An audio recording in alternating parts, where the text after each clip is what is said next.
أعوذ بالله من الشيطان الرجيم. Siapa yang mengingkari akan kewajiban puasa pada bulan Ramadan, yang mengingkari jamaah sekalian, maka kata para ulama dia kafir, murtad, keluar dari Islam. Berbeda halnya kalau dia tidak berpuasa karena dia malas jamaah sekalian. Ini dia mengingkari kewajiban tersebut, maka kata para ulama dia keluar dari Islam. Tapi kalau dia tinggalkan puasa karena malas, bukan karena dia mengingkarinya jamaah sekalian, kata para ulama dia berdosa, tidak sampai keluar dari Islam. Baik.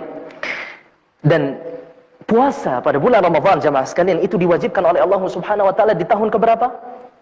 Di tahun kedua. Dari kenabian atau hijrah? Hijrah. Di tahun kedua dari hijrah. Baik, kalau kita perhatikan jamaah sekalian, rukun-rukun Islam itu yang diwajibkan sebelum hijrah itu apa? Apa? Salat. Salat. 3 tahun sebelum hijrah itu Allah Subhanahu wa taala angkat oleh Allah Subhanahu wa taala. Rasulullah sallallahu alaihi wasallam diminta oleh Allah Subhanahu wa taala untuk menghadapnya di dalam peristiwa apa? Isra Mi'raj. Dan di tahun kedua hijrah jamaah sekalian, Allah Subhanahu wa taala mewajibkan puasa Ramadan. Dan subhanallah jamaah sekalian, kata para ulama, puasa Ramadan itu kewajibannya dia melalui 3 fase, tahapan. Yang pertama jamaah sekalian, puasa Ramadan ini tidak langsung diwajibkan oleh Allah.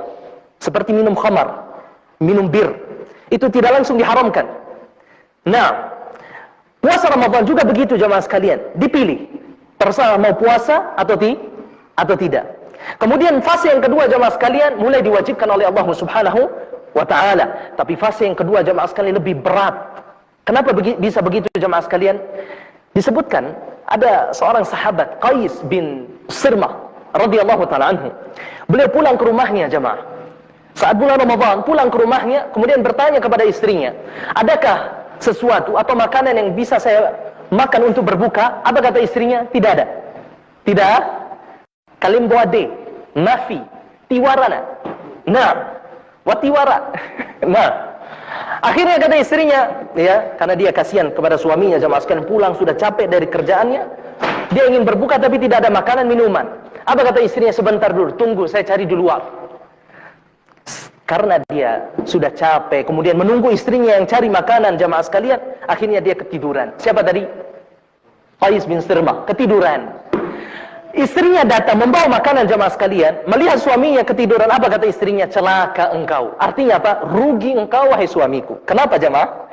Karena di fase yang kedua jamaah sekalian, puasa Ramadan itu waktu berbukanya sempit. Kalau dia sudah tidur jamaah sekalian, tidak boleh lagi dia berbuka. Allah. Naam. Kalau dia sudah tidur, tidak boleh lagi dia makan dan minum. Artinya dia harus berpuasa sampai esok harinya, sampai terbenam matahari di hari yang berikutnya. Akhirnya Qais bin Sirmah jamaah sekalian, di tengah siang, di siang hari dia pingsan. Tidak kuat jamaah, belum makan ini jamaah sekalian. 2 hari. Kemudian kisah ini didengar oleh Rasulullah SAW. Maka turunlah ayat itu jemaah sekalian. Wa kulu washrabu hatta yatabayyana lakumul khaytul abyadu minal khaytil aswadi minal fajar. Makan dan minumlah kalian sampai terbitnya fajar. Nah, inilah fase yang ketiga jemaah sekalian. Fase yang lebih ringan kewajiban tersebut dari fase yang kedua. Nah, makanya jemaah sekalian, kondisi para sahabat dulu berat. Kalau dibandingkan dengan kita jemaah sekalian rahimani Allah wa iyyakum ajma'in.